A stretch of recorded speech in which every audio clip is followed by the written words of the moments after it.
And good morning, everybody. Camper Dan and Ginger. You notice this week somebody's missing. He's doing family stuff. Yep. Dippy Dog will be back with us next week, hopefully. It's just Camper Dan and Ginger this week. We got lots to talk about. Short amount of time to get her done, eh? Yeah, well, I guess might as well just get in there, right? Yeah, there you go. So, how was your weekend? What you guys had a bike rally for the kid rider this weekend? Yes, we down in Midland. Through Thunder Road magazine, we were able to go down there and take pictures. You guys can see it online, Thunder Road magazine. He'll have the pictures up within a couple days. He's got a few pictures up there now, but I wasn't able to get my SD card to him, so he's gonna get the SD card.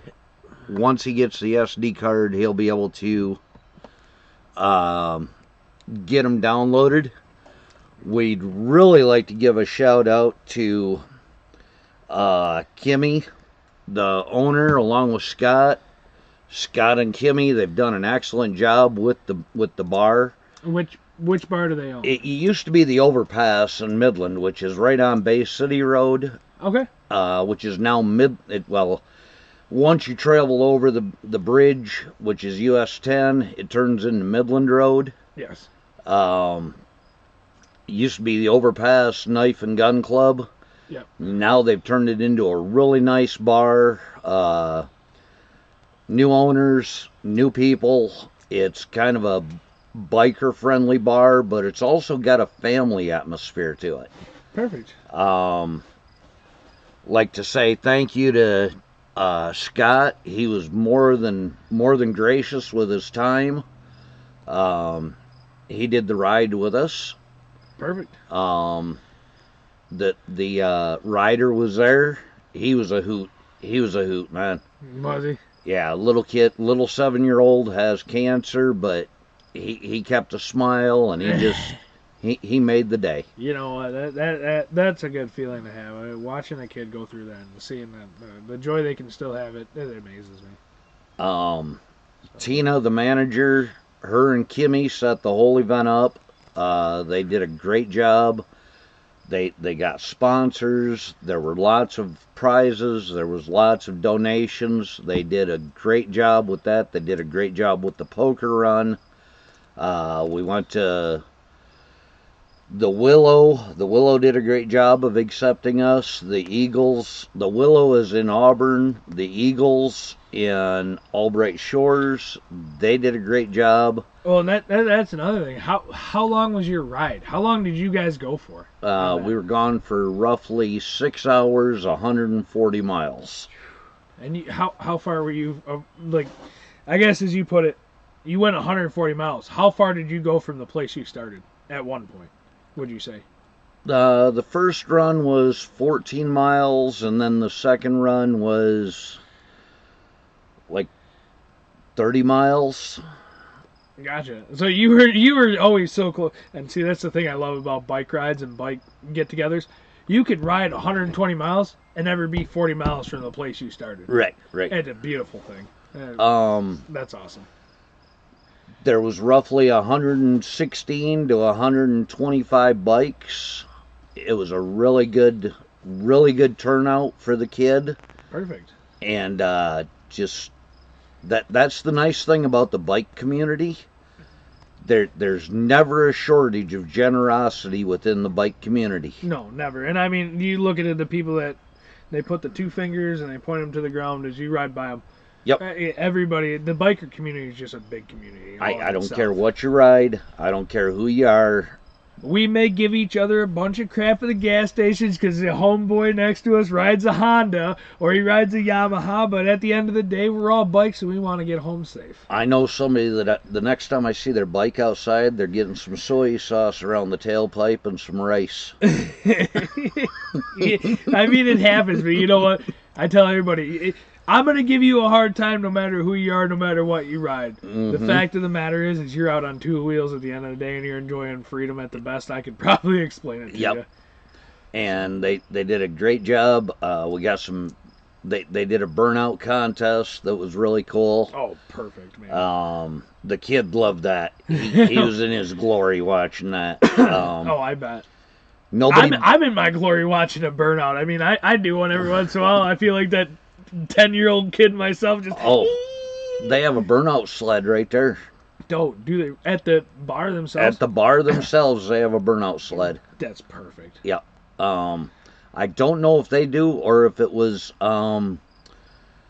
the Broken Souls. They were a very big help with it. I don't know if it was theirs, but somebody had the sled there. Broken Souls were definitely a very big part of the deal. They helped out a lot. Good.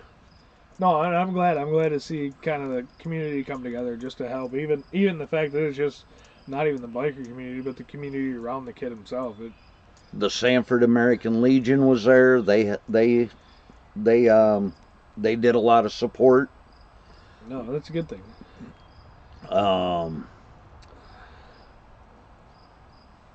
Can't wait to go back in a couple weeks.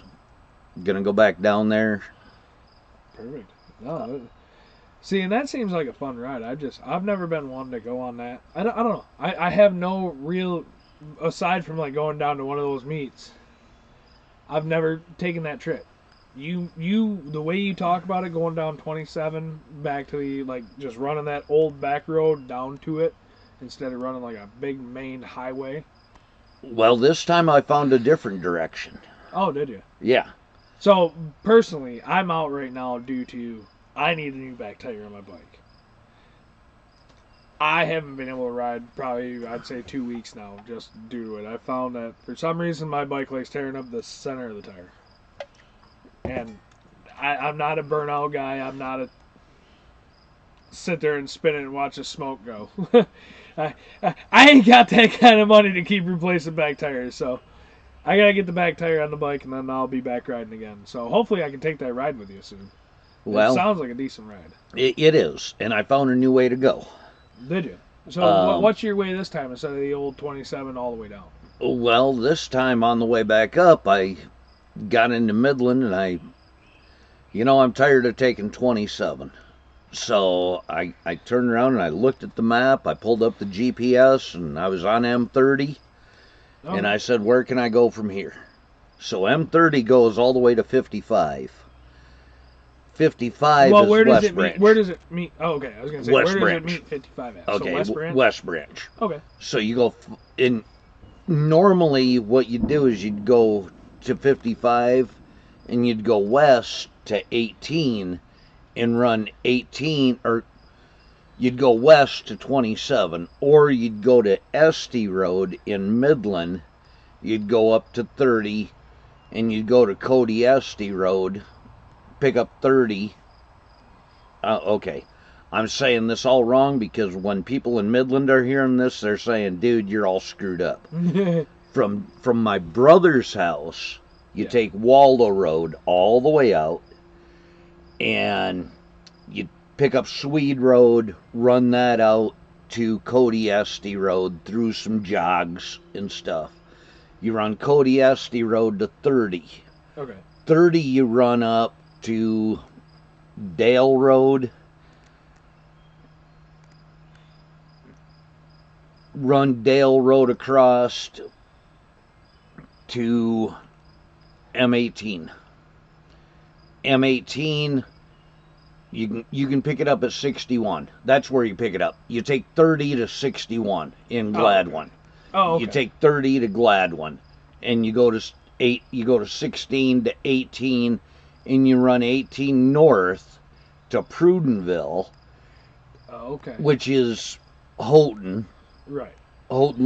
South Houghton Lake area. Right in there.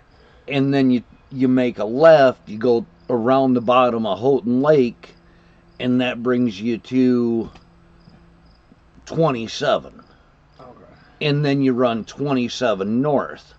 Well, the problem is that road's so washed out and so bumpy between there and 4 Mile Road in Roscommon County, you might as well be on a washboard. I had my camera equipment. I wasn't taking that drive. It was just a bouncy rock. Right. Okay. So I'm thinking about it. Okay, I got my laptop. I've got my camera equipment. What's going to be the easiest ride for me without hopping the highway? What can I have that makes it scenic without killing all the gear that's in my bag or my bike? Right. Because, I mean, even at that point, you got to think about the front end shocks, the rear end shocks, any of your stabilizer bars, any of the equipment you're riding. I mean, that can take a pretty good beating on the bike. The body takes a beating on that road, too. Yeah. So I'm on 30. I'm on Saginaw Road, and I got to 30, and I said, you know what? I know 30 goes to West Branch. And I pulled up the map on the phone, and I said 30, 55, 33. I know where that goes. 72, 32. That takes me to Grayling. Or Gaylord, and then I can pick up 27 and I can go right home. So that's what I did. So you kind of zigged and zagged a little bit to get home. But it took me further east than what I really wanted to go, so it took a 2-hour trip and turned it into about a 3.5-hour trip. I mean, but although at that point, once you're on a bike, that 2.5-hour trip that turned into a 3-hour trip, or 3.5-hour trip, it don't feel like that extra hour and a half is added to it. It does when you don't have anybody with you, and it also does when you don't put your feet down on the ground from Midland all the way to Grayling. So I guess at that point, yes, I'm with you there. Actually, it was I did not touch the cement with my feet until I hit Indian River. Okay. So that at that point, yes, I can agree with you, because like I leave out of my house and I go up and I hit Brutus Road, which you kind of rode half that ride with us. And we go around the top of Burt Lake, we come down, we hit the hoppies on the lake, we stop, grab a drink, meet up with whoever may be riding, whoever may be the extras that are going to cruise with us. And then we cruise out, we hit Indian River, we come around the south side of Mullet, and then we hit Devereux Lake Road. And we follow that all the way out till it hits 33, which is a great ride. And then we cruise through and we hit Black Lake, and we come around Black Lake, which 140 miles. And I couldn't imagine doing that by myself. Even though it's like just a nice cruise and it's like the home area, and I'm literally 30 minutes away from home no matter where I turn around and go from. I'm 30 to 40 minutes from home. That was 197 miles. Yeah, see, that's like, I don't know. Like you said, I couldn't imagine doing something like that alone. Not having anybody with me, not just...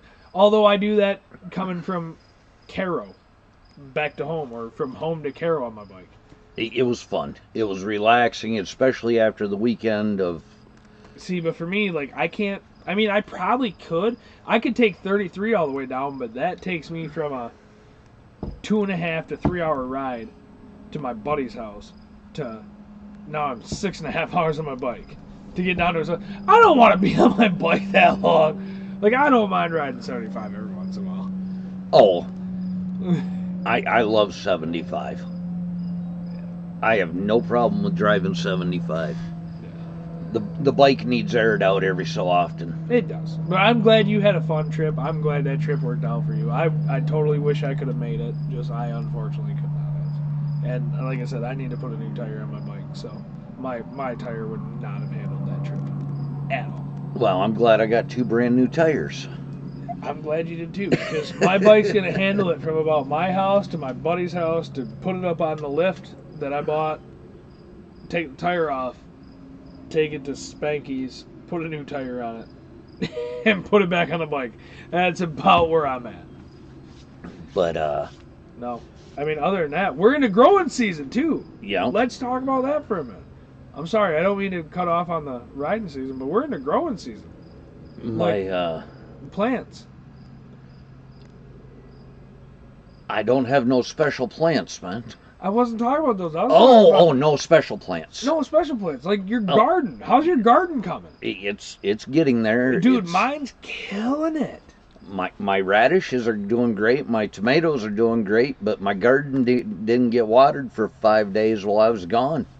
See, like I flooded my little basket garden. yeah, and see, like dude, my carrots are going crazy. I got green beans that are about ready to pop actual beans. Like I've got flowers everywhere, and then I've got 3 zucchini, 1 squash. I've got romaine lettuce growing up. My cucumber plants are finally starting to vine out and get crazy. My pea plants are almost 5 foot tall. My tomato plants are just going nuts with tomatoes getting ready to pop. Like, dude, we're into that season. I kind of got excited about that. Sorry. Like, I love my growing. I love my vegetables. I love making my salsas. I love making. You ever made dilly beans? No. So, basically, dilly beans they're like pickles. Yeah. Made out of green beans. Out of green beans, Yeah. yellow beans. Yep. Sugar snap peas. You can do it out of whatever you want. And oh my god, I love it.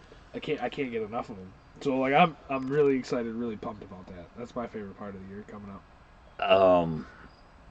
I would like to make a shout out to Thunder Roads, Michigan, for inviting me down to be their cameraman for this. Oh, did they really? Yep. Oh, Thunder Roads, thank you. You guys are fantastic.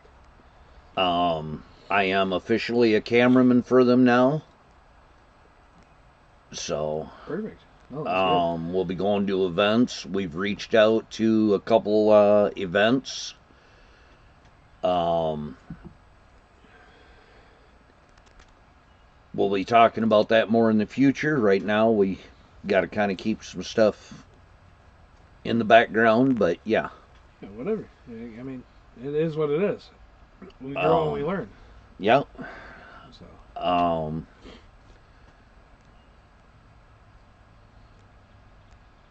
4th of July parade.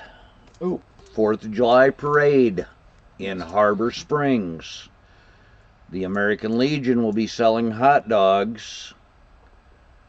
And we will be in the parade for the 4th of July. Oh, perfect. Yes. Just in Harbor or in Petoskey too as well? Just in Harbor. Just in Harbor. Okay. Yep. For the 4th of July parade for Harbor Springs. Perfect.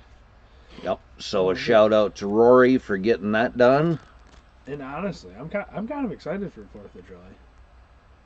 I don't think I've been this excited for 4th of July. I'm not. Why? It's too early. I mean, It seriously is, man. Hold on. How can it be too early? You're like, I mean, realistically, look at it. It's coming up, man. There's no such thing as too early. I mean, there is. Okay, when you get my age, if you're sitting there getting excited about the 4th of July at the beginning of March, or end of March, beginning of April, I might have a few questions. But we are literally a week and a half away from 4th of July. dude, I used to get excited for Christmas in July. Yeah, but that means deer season comes 3 months from that. So, understandably why you would get excited. Oh, I'm sorry about my camera today, guys. We've got a different angle that we're playing with, and yeah, without Dippy Dog here, we got just 2 totally different shots that are kind of messing with us. Yeah, we're being placed different, so the sun's kind of screwing with us. Although I will, like I said, once again, we're not getting off this July 4th topic. You went on a tangent. No. You got to get excited for it at least at some point. I mean, I can understand where when you're getting old, you don't want to deal with the traffic. Oh, I don't care about the traffic. The traffic is great. I do not care about traffic. I understand traffic. You don't like the fireworks, or what is it? Oh, no, I love fireworks. Then why do you get so ground? Don't be a Grinch about... Okay, hold on. What do we... Guys, we need comments. What do you call a Grinch for the 4th of July instead of Christmas? Is it a grouch or a gratch? I'm going to call you a gratch. Because you're not a Grinch, you're a 4th of July gratch.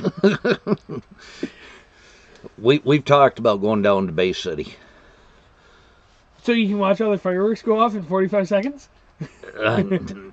We actually, the best show that I ever seen was the 55-minute show. Their 50th anniversary. 5,500 fireworks in 55 minutes. That's insane. I will let you know, so I went down to Caro to see my brother and my family. Like my, not blood family, but the family you've been with so long, they're family at this point. I call mom, dad, and that's just how it works throughout the whole group. Mom Right. and dad or mom and dad. And I ended up in Caro, hanging out at my brother's house, and we all talked about going to the Bay City fireworks. And we're like, yeah, it'd be great. We got a couple girls, we're 18 or 17, 18 years old. Like, yeah, girls, we're gonna go. We're gonna have a good time. We're gonna party. We're gonna see some fireworks. And plans kind of just fell through. They're like, well, you know what? The heck with it. We're gonna hang out here, and the girls are gonna come over, and we're just gonna watch the fireworks on TV. Well, girls never showed up for one.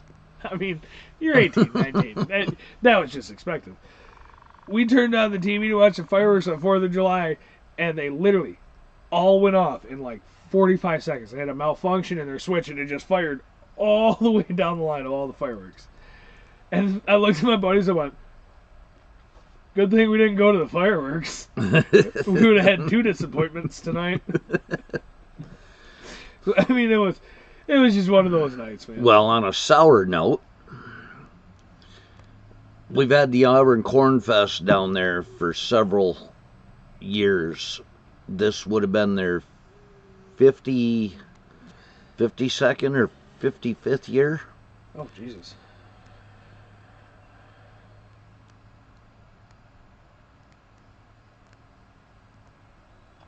You hear the dog barking?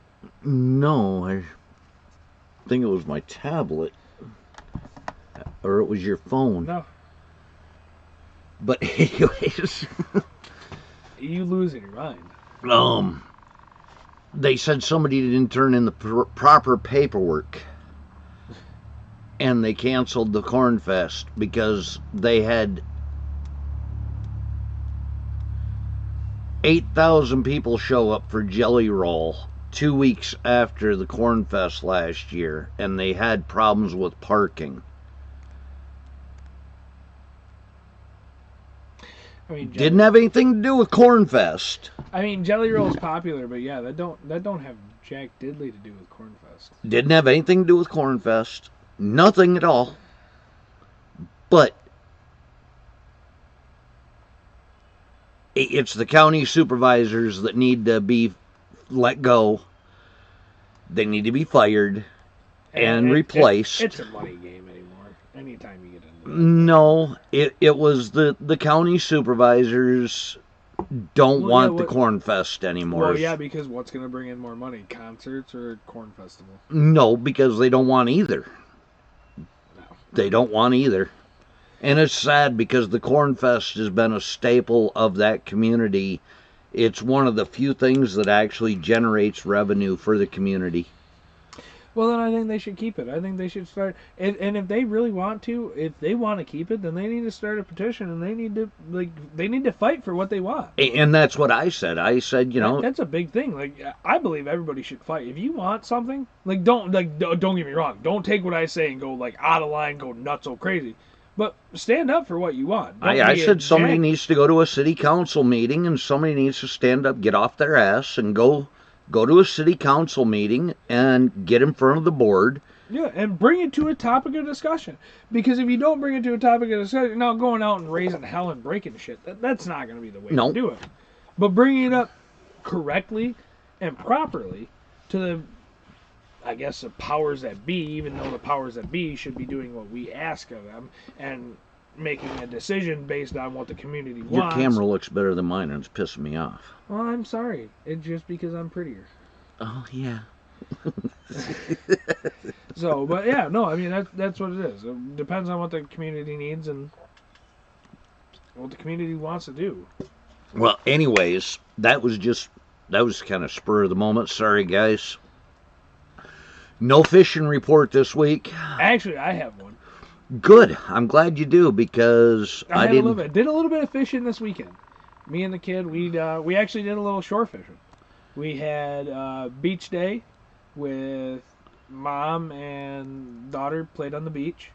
Me and the kid went fishing, caught 2 bass, caught just a bunch of little bluegill, a couple nice little perch. Basically, they're still all up in the shallows. If you can find reeds and lilies, you're finding fish.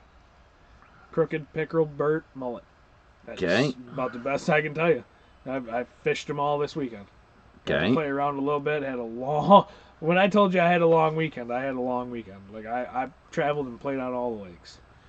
I left here Thursday and I got back yesterday. Well, yeah. So see, you weren't even up north. So how could you have a fishing report?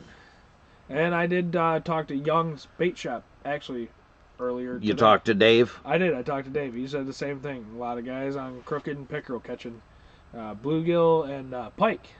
A lot of pike actually. Okay. Crooked not so much. Pickerel a little bit more. Okay. Smaller pike on pickerel. What about Bert? Anything coming out of Bert? I haven't heard a lot on Bert. Still catching their normal perch and their walleye every once in a while, but a lot of it's the guys who know the lakes good and they're not giving up their secrets and where they're catching them. We need to get down to the Bear and check that out.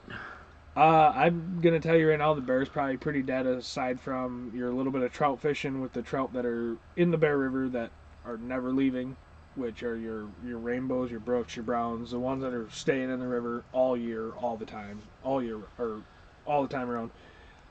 There are steelhead that do stay in that river year round. I'd rather go to the Boyne if you're gonna do that. Exactly. And there's both spots are like the same. You're gonna have a few here and there.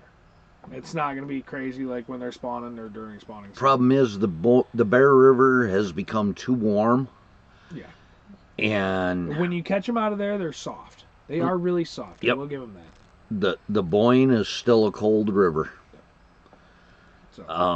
I did see that they planted brown trout back in the Tobacco River at US 10 in Clare. Oh, perfect.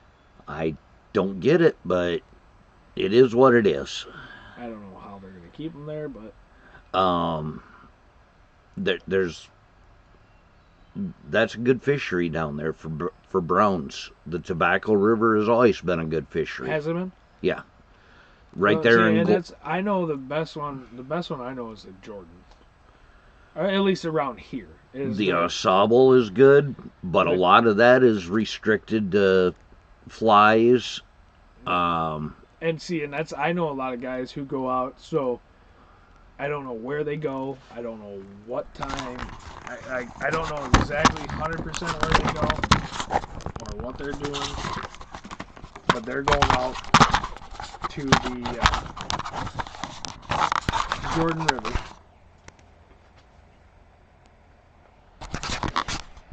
Oh, sorry.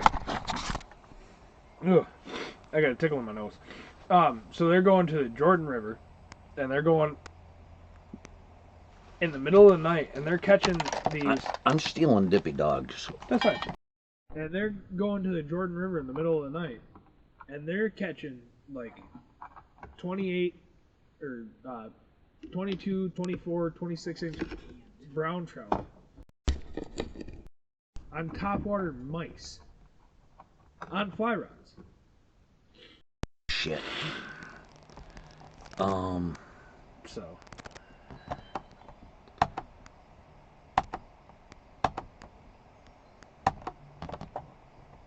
If you gotta stop, we gotta call this a night. This is a night.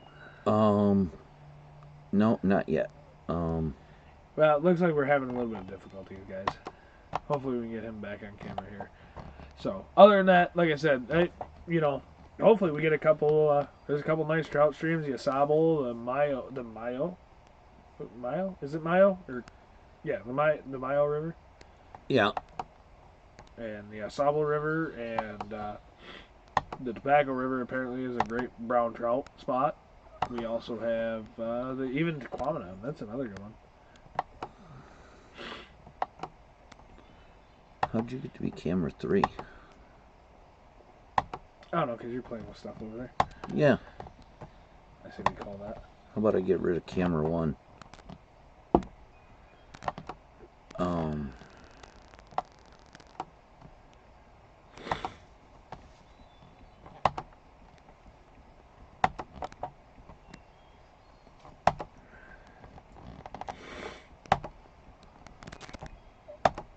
There you go. There's you.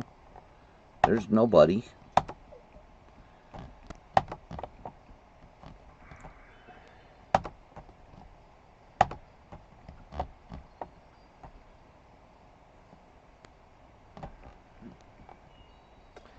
You end it over there? Or are you just trying to do stuff while we're shooting a thing? Oh, there's sources camera 1. Yeah. Shot myself in the foot. Yep. Sorry, guys.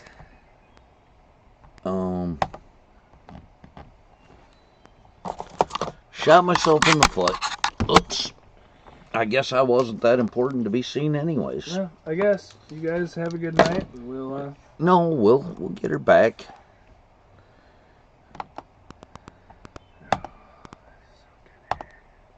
I ain't worried about it. I am. They can still hear us. Yeah, but you're over there playing Tiddlywinks. Huh? Yeah, you're over there playing Tiddlywinks. Add. Ouch. So apparently, Camper Dynamite Dam. Yeah. Scene 1. Okay. Then we're gonna go. He's playing with stuff that he probably shouldn't have been playing with. Yeah. See? Told you. He's still trying to play with stuff he shouldn't be playing with. See, because there I am. Hi, I'm here again, folks. Why aren't you showing up?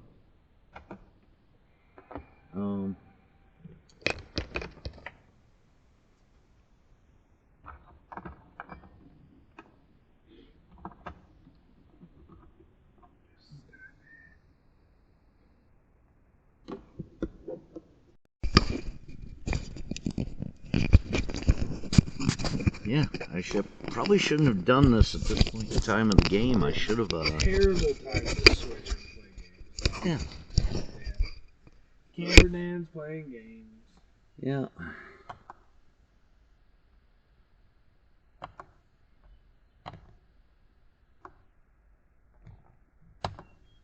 Camera 1, camera 2. What happened to camera 3?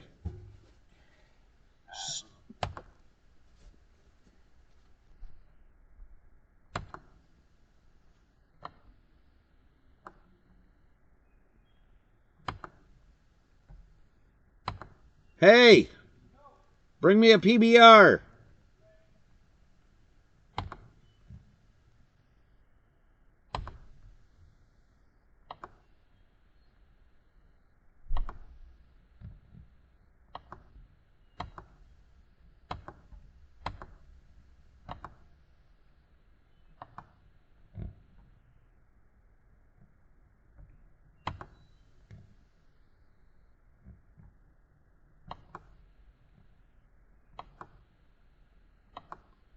Camera 1.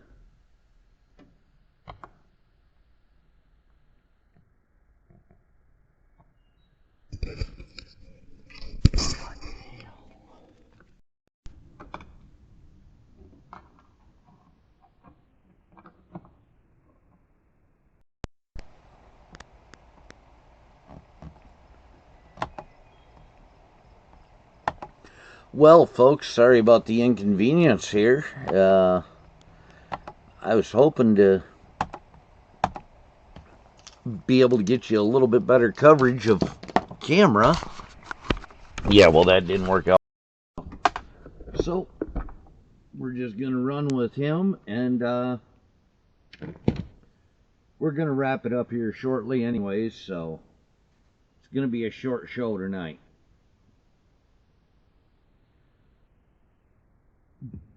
Hope you all had a good weekend.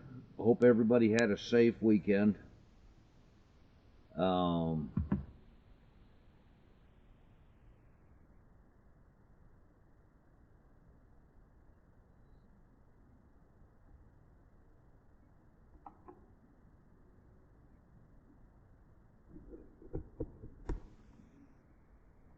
wondering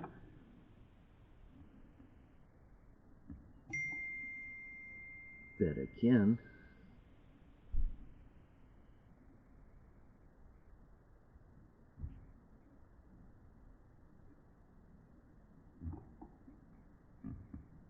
starting to rain. Is it? Did you stop that recording? Huh? Did you stop that recording? No, I didn't. Oh, I would have. Because I think we just... There we go. I feel like we should just start over at this point.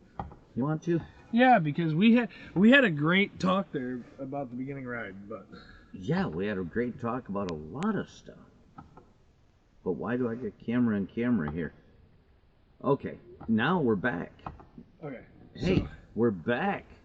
So let's restart. No. I mean, I think we should just keep going. I'm just using the webcam. We'll just keep it going for tonight, and we won't screw up like that again, eh? Yeah. I kind of kept them entertained with singing to them and making sure that they. Yeah, but I mean dead air.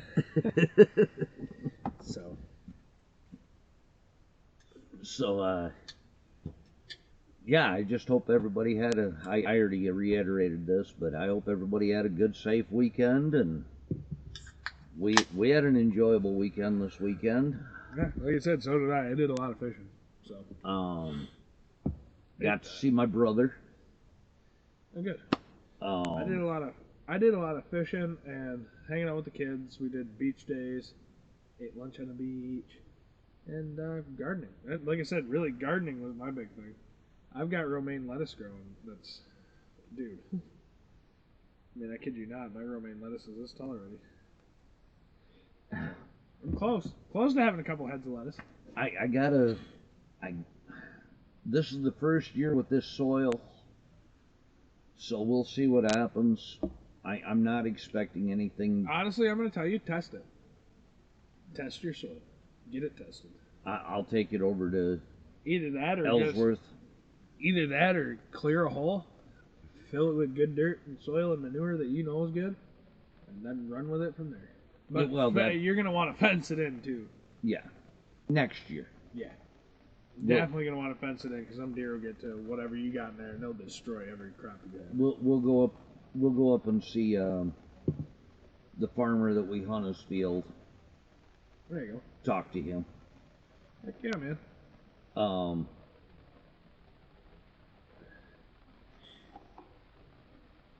We'll go see him, see what we can't do. Yeah, it's starting to rain now, isn't it? Yeah.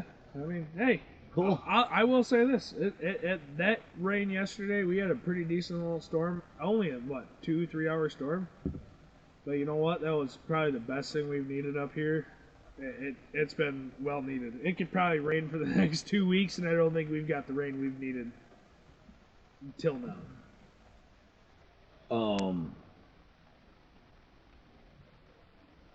I just hope it don't rain the weekend I'm going camping. We're probably going to take the camper. Yeah, see, you got a camper, I got a tent.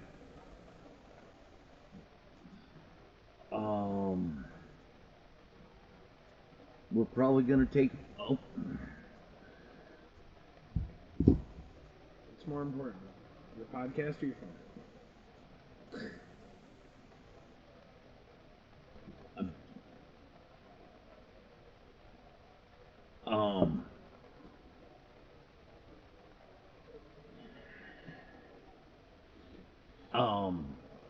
We're gonna get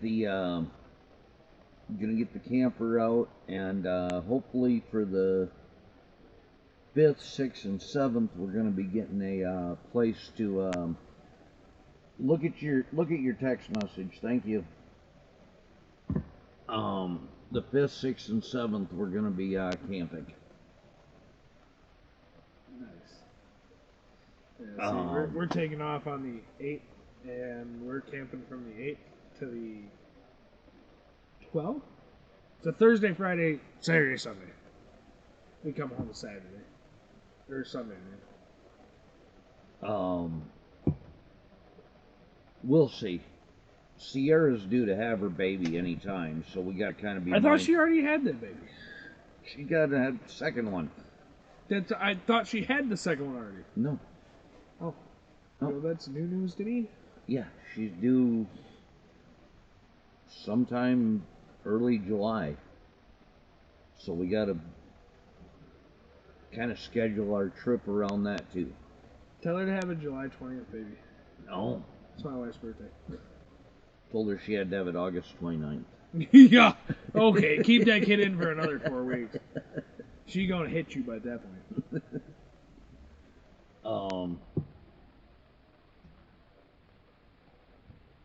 Was a Charlie in the background. Yep, that was a Chuckles. Chuckles. Chuckles. Call him Chuckles. Oh. You know, even being midsummer, I think I'm ready. I think I'm ready for hunting season already. Yeah, at least goose season. I don't even know if I'm ready for goose season. I'm just ready to hunt. I'm ready for deer season. My freezer's looking a little empty. I'm ready. I think I'm ready for. Well, so I'm working again with Servicide this year. With what? Servicide. So they're a deer hunting company. One of the #1 names in northern Michigan or North America. If you look them up. So I'm working with them. They got calls, scents, I mean, I don't know if they sell blocks. I'm working with them again, but I got to look at the new products they put out, even just in this year alone. But they use deer lures or calls, like they're amazing. They've been really good to me, and I don't know. I'm kind of excited for deer season, just to hunt for them again this year. Which I also hunt for a couple waterfowl companies, but I don't want to think about hunting season yet. I think I'm just more into. I think I'm more excited about the fact of just getting back to hunting again, without the pressure of having to prove that I know how to hunt. I don't know. This year's going to be different. Like last year, I felt like I hunted with a lot of people, and I hunted with way too many people, and the pressure got put down. It's like, well, I thought you were really good. It's like, I am. I go hunt by myself, and I have no problem. I kill birds. Like, I think the last 3 times I hunted by myself, I was limited in an hour and a half. Right. On mallards and teal. Or mallards and mergansers. Which, also, now we're talking years ago when mergansers still counted towards your daily duck limit. So, if that tells you how long it's been since I've hunted completely by myself or with a buddy who doesn't hunt, who just videos for me. So,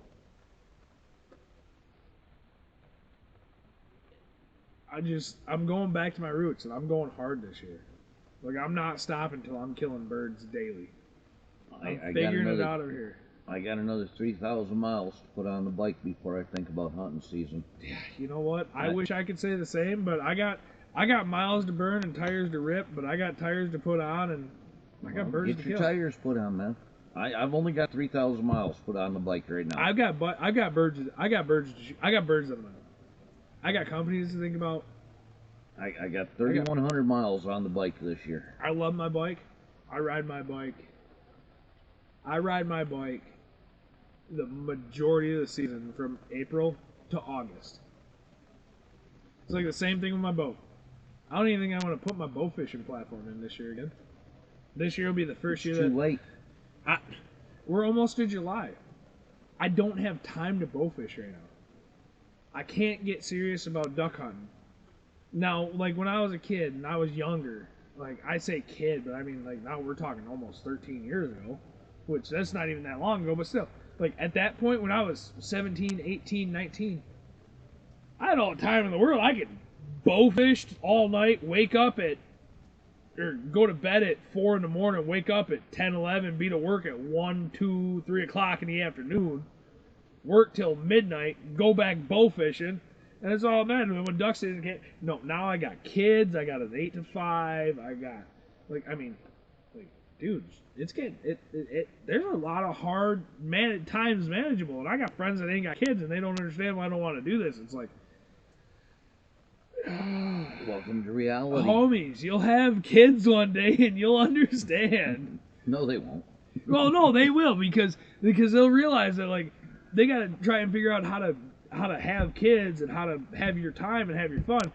But the part that they don't understand right now is like, well, yeah, I get up at 2, or I go to bed at 2, and I get up at 7 to do shit all over again the next day. I go, Yeah, but it's different when you're going to bed at 2, and that kid's waking you up at 6:30, and that kid wants to do what the kid wants to do, and you got to play with your kid too.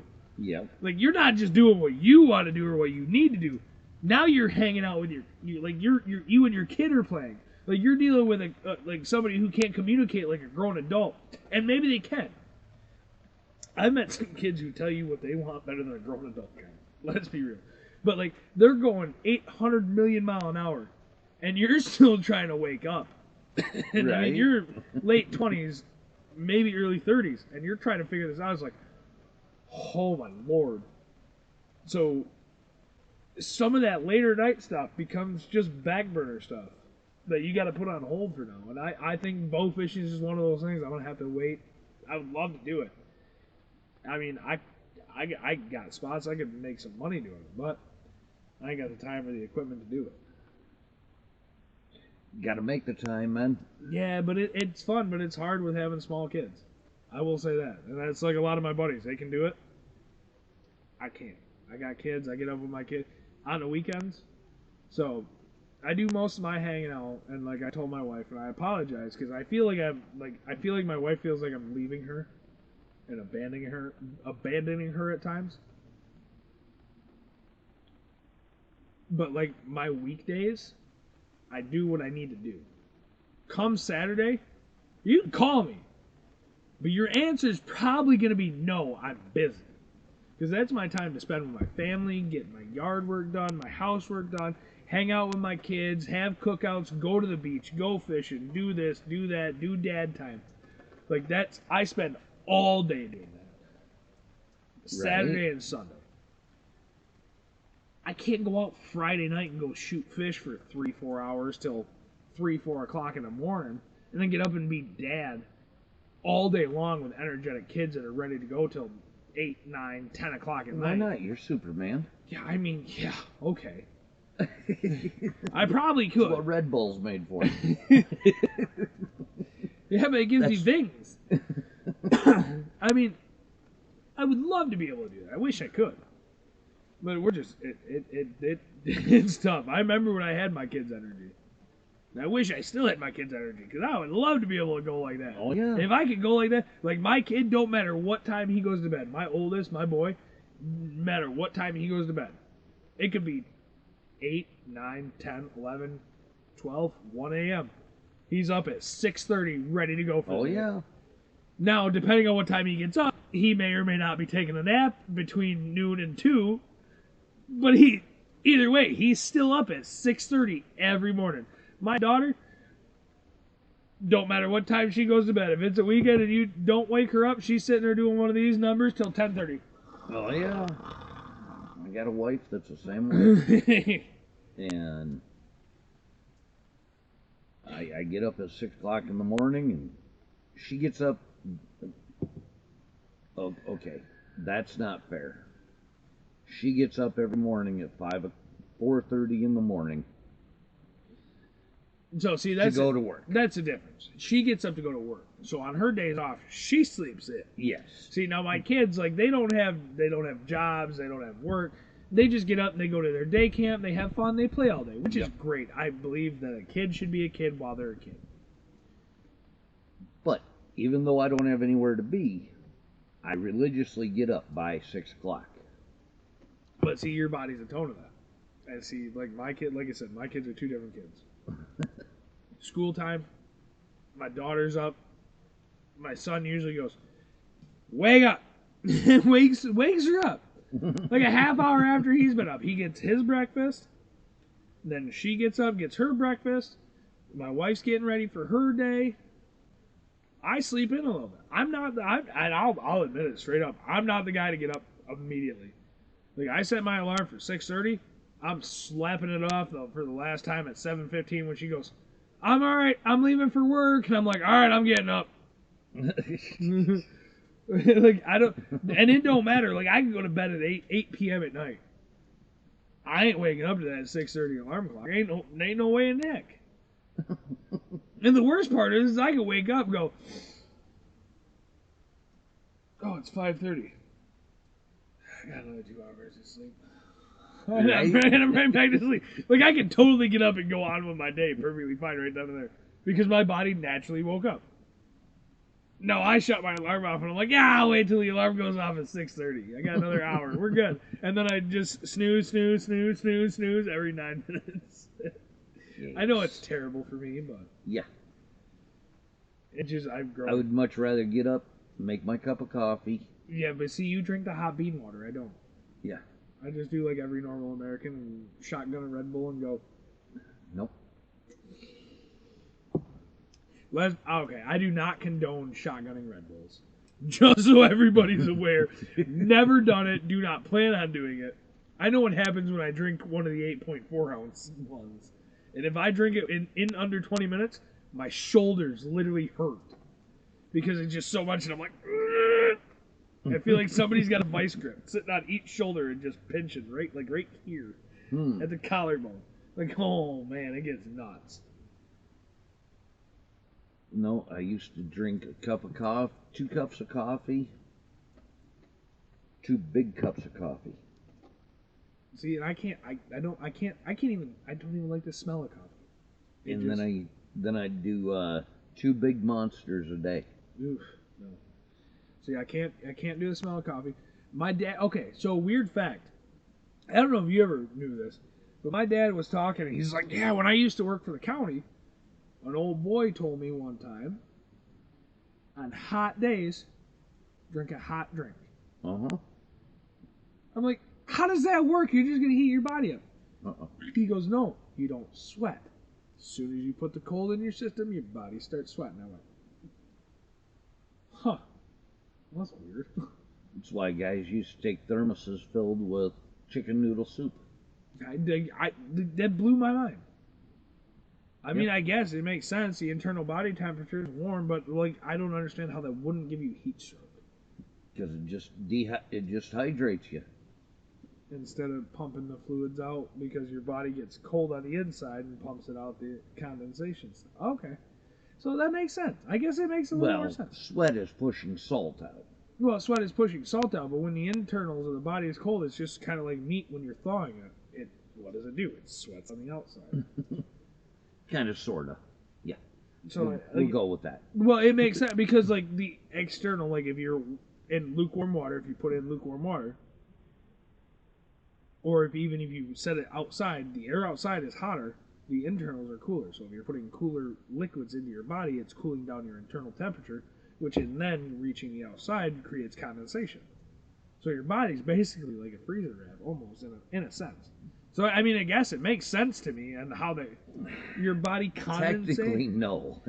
Technically, no, but in a dumbed down redneck version. Like your body's basically condensating because you're getting colder on the inside. No. No, can we not agree with that? No. No. I am not going to dumb myself down that far. No. I'm a redneck logic here, okay? Redneck logic. Yes. Give me my 30 cents worth. I'll give you your 3 cents worth. I said 30, but sure. 3. 3 works. 3. But I mean, I guess it makes sense. If you're keeping the internal core temperature up, the external core temperature can't really matter. It doesn't make you sweat. You sweat because your outside temperature is warm, and your body is trying to regulate its temperature by sweating to cool you down. Which is what your internal temperature is at, because you continuously drink a cool drink, which in turn cools the inners. But you don't condensate. Understandably, no, you sweat. Condensation and sweat, it was a comparison, okay? Let's be real for 30 seconds. Your 3 cents. Your redneck 3 cents. You know what? Oh, man. Anyways, here we are. We did take the little boat out. Had a little bit of a problem. Oh, what happened to the little boat? Well, We decided to let it idle for a little bit longer Did than it we should have. condensate like a body? It fouled both the plugs. Ooh. Yeah. Wait, hold on. You say little boat. Little boat. The little boat you sank, or the little 17 footer? The 17. Okay, so not the little one you sank during duck That's season. gone. That's been gone. Oh, has it really? Yeah. I got rid of that the week after that happened. Yeah. And that was not my fault. But yeah, we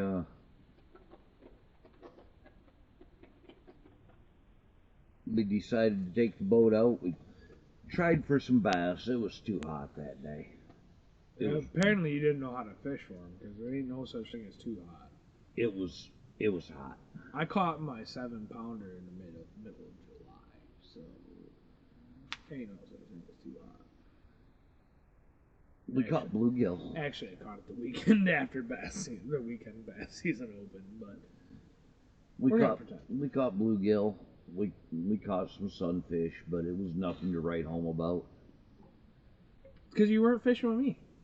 That's really I was gonna call you and ask you where to go, but I figured you wouldn't tell me anyways. I was catching bluegill. Yeah. The size of my hand. We were catching them that size and throwing them back. Why? This is the time of year to keep those. Not a lot, but you keep the ones that like. So here's my rule. In end of June, beginning of July, I go from line to line. And if you lay the fish, when you lay it in your hand, if it touches 3 of those lines, which could be this one, and this one, or this one, and your wrist, just keep it. As long as it touches these bottom 2, or well, this bottom one on your pinky, if you lay it this way, to touch these 3 fingers at the top of the finger joint, to the wrist, if it touches this line, it's fat enough. If you go this way, hold on, look at my camera. If you go this way, and you're touching this one with the top of the back, this one with the bottom of the back, and this one with the head, and then the tail touches here, that's a big enough one for me. So basically, anything 6 inches. Right now, I'm keeping anything between like 5 inches long, which is about this big, or well, I guess 4 inches, 4 to 6 for a bluegill. A decent meal. You're gonna get a slab off it about 4 inches around. That's about all I'm going for right now. I'm not looking to bring home the meaty big ones. Those ones, let them spawn. I let them spawn. I let them do what they're doing in the spring. Blah blah blah blah. I'll catch them in the late fall. That's when I catch my big ones. We were catching the bigger ones. My 10.5, my 11s. This time of year, I let them go. Yep. Let them feed, let them grow, let them spawn. In the fall, that's when I take them. Because yes, they spawn in the fall. But I only keep 3 to 4 a trip. And then I go back to the hand size ones. We walleye, perch, brook trout, and salmon. See, I don't catch walleye in the. So, for those of you who don't know, I cannot and do not catch walleye in the summertime. The only time I can catch walleye, I've tried. I've fished walleye for the past 15, or well, longer than that. I've fished walleye for the last, so we'll say 18 years. Between fishing at my grandma's house on Black Lake and everything, I've fished walleye for 18 years. I can tell you confidently that out of those 18 years, aside from my Canada trips with my family, I have caught 9 walleye during the summer. I couldn't tell you how many I've caught through the ice. I can catch them through the ice. I cannot catch them in the summertime. I couldn't do it to save my life. I get lucky and catch one every once in a while, drifting or floating or like bottom bouncing. Okay. Other than that, give me a half a second. 1 second. You're way over that half a second you asked for.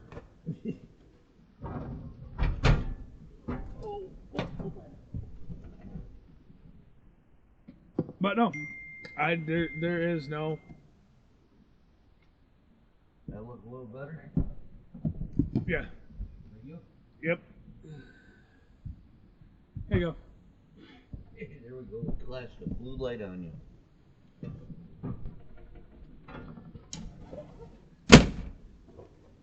So, I can honestly say, like, I don't catch fish or walleye in the summer. It's all wintertime. And even wintertime, I've gotten to chasing perch, bluegill, crappies through the ice. I just happen to set walleye tip-ups, and walleye hit them every once in a while, to be honest. So you're kind of like a blind squirrel. You find a nut every so often. As far as walleye go, yes. But when it comes to perch and bluegill fishing, I got that on lock. Like, Oh. I got that through the ice, done, sold. I just happen to know how to catch walleye when I'm bluegill fishing and perch fishing through the ice. Okay. When it comes to summertime, it's totally a blind squirrel finding a nut. Like, straight up when it comes to walleye fishing. Okay. Bluegill and perch fishing, I got the bluegill part down. We're working on the perch fishing in the summertime. A walleye, because I'll tell you this right now. My wife loves walleye, but if I can come home with 15 bluegill, she's happier than if I were to come home with 2 walleye. Right. In the wintertime, she's tickled pink when I come home with walleye. Because that's when I come home with my walleye and my pike, and they all taste good. Well, walleye tastes good. There will be some people who are going to argue with me when I say this. Pike are not the best tasting fish.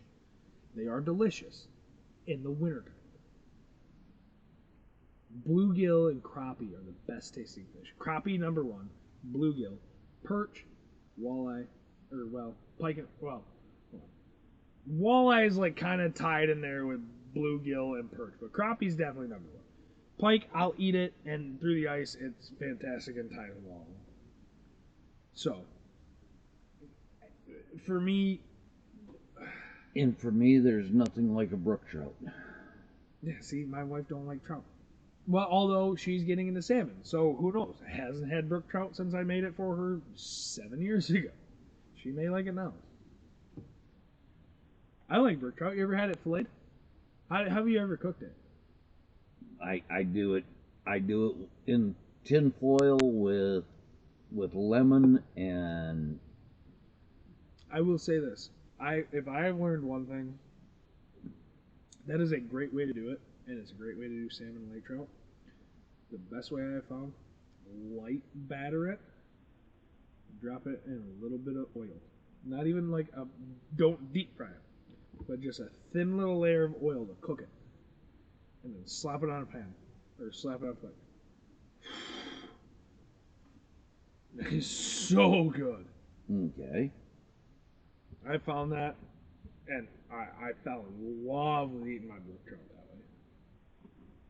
But trying to get the wife to try it is, Yeah. she don't mind it. Like like I said, she's getting more into eating salmon and trout, so trying to incorporate it slowly. Because I don't mind going and catching brook trout. It's fun. It's fun. It's fun fishing. Joe. I love fishing them. Yeah, I mean, you catch browns on Crooked Lake. I've caught them before. Big ones. Far and few between. No. I'll take you out there and we'll go catch it. We'll go catch 3, 4, 5 a night. You're only gonna get about 3 weeks to do it. But we'll go catch 3, 4, 5 a night. Okay. That are between 2 and 5 pounds. I mean, we're talking like browns, rainbows, Right. good ones. I've done it night after night after night. But the thing is, I go like this: snap the hook out, right back in the water they go. I'll eat them. Fishing a bass, fishing a bluegill, fishing a crappie. Wife don't eat the trout. And I don't eat bass. Well, yeah, you can't throw them back. You got to bring them home. Call me. I'll trim them up for Elliot.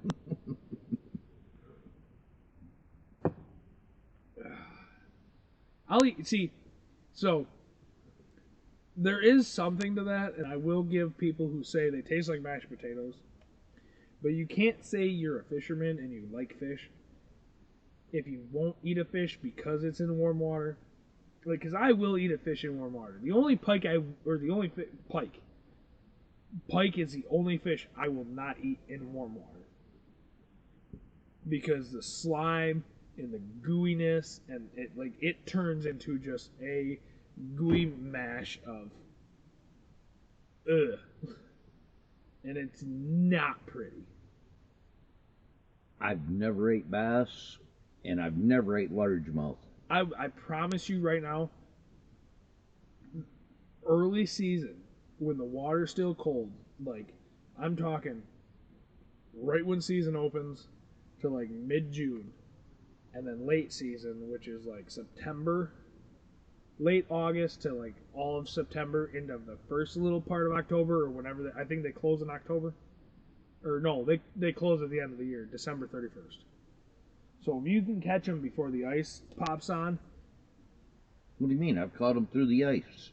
Even that, if you can catch them before December 31st, like when the water's cold, their meat's firm. And it's good. And like I could fry it up and it flaked just like a walleye. You could take the back strap and peel it and it looks just like a walleye. They're not bad tasting. But when it gets warm, they're like any other fish. The meat gets soft, it gets mushy. I don't care who you are, what you say. It's not just bass.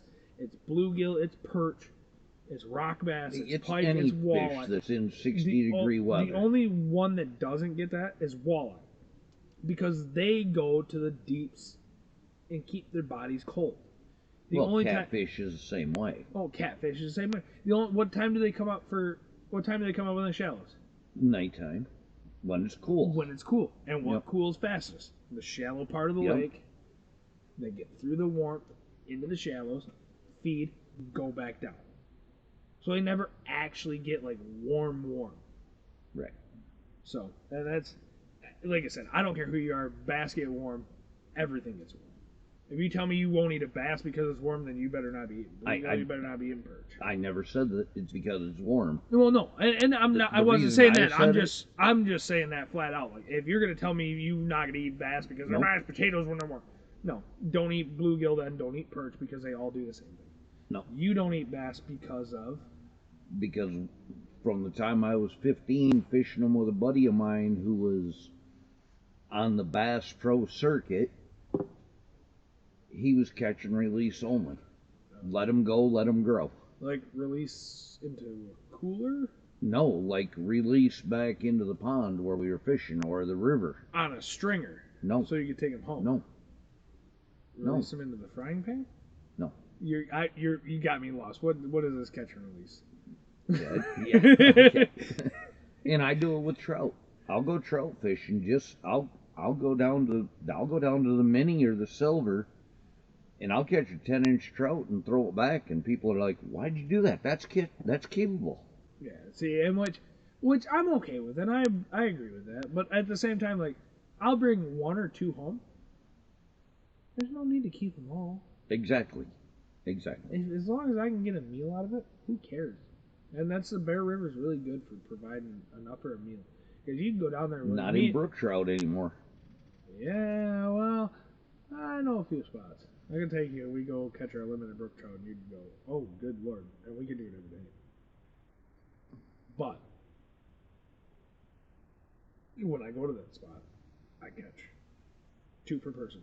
And the person who's with me, it's 2 per person. If you bring home more than 2, and within, like, the couple bends I show you, if my truck has more than, if I take 3 people with me, if there's more than 6 fish in there, I don't say a word, but you're not coming back with me. Like, that's just, those are my spots. Right. I don't tell you when I'm going. Because most of the people won't go if I don't go, because it's hard to find. I got trails, like, you got to walk. It's almost like walking from here to your deer blind into the woods, and it's not even as clear as yours. It's like walking through what's right behind you, the thick woods, just over your right shoulder. Like, I mean, it's, if you don't know how to get there, you ain't getting there. So, but well, that's an hour and 10 minutes tonight. I think we had a good one. Aside from you playing with your computer. Oh, well, I had to play with the camera. Got tired of you looking better than I did. I mean, that's just like normal. So. I do again want to give a shout out to Kimmy and Scott. You guys are doing great. You're killing it down there. You're killing it. We really love the bar. It's 110% better than the overpass ever thought of being. You guys are killing it. Keep it going. RJ at Thunder Roads Magazine, Michigan. Thunder Roads, Michigan Magazine. You're killing it. Allison, you're killing it too. Keep it going. You guys are doing great. We appreciate you. We appreciate you watching us. And we hope to see more of you. Let your friends know we're here. We're trying. We're here to answer any questions, anything you guys have. Fishing, hunting, bikes, weekends off, like functions. Like, I mean, one thing that I did want to mention. Give us your opinions. One thing that I did want to mention. Beaches up north up here in Pellston. Yes. Give me a second. You talk for a minute. What do you got? You talk for a minute. I need to go get another beer. We're going to hold off on that. You can wait. You need another beer? No. Okay. Yeah, you do. That could have waited 30 seconds. No, we were in our outro.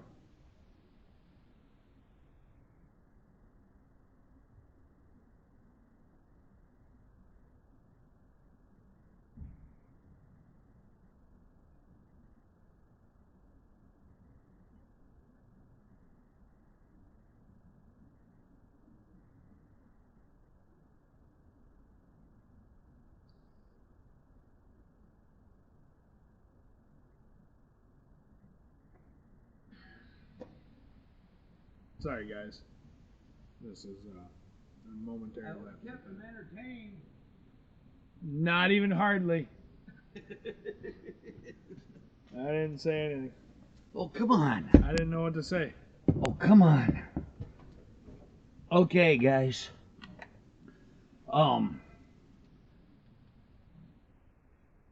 Beaches up north every Wednesday night has cornhole tournaments. Oh, okay. Sounds like a pretty good time. I think you and I need to start going. You have to look into it. I mean, that sounds like it'd be a good spot to give people a chance to meet us.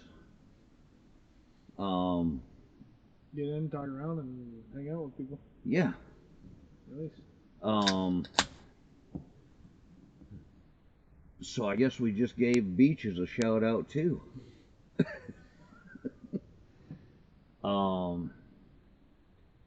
Anyone you want to give a shout out tonight? No, I think we pretty much covered everything. I mean, other than that, we pretty much covered everything. We had Servicide, we had beaches, we had Broken Souls. We had a lot of shout outs already done throughout it. So that's pretty much everybody I had to cover. Broken Souls did a great job down there with crowd control and keeping us safe on the ride, definitely. No, I think good night. So it was good seeing you folks. It was good hanging out, and I'm glad we were all here. Any questions, comments, please leave them for us. We'll be more than happy to answer. But my camera's getting fuzzy, so it's been a good night. Been a good one, and hopefully next week we won't have any of the troubles that we had this week. It's about the best that we can hope for. Yep. Good night, guys. Camper Dan signing out.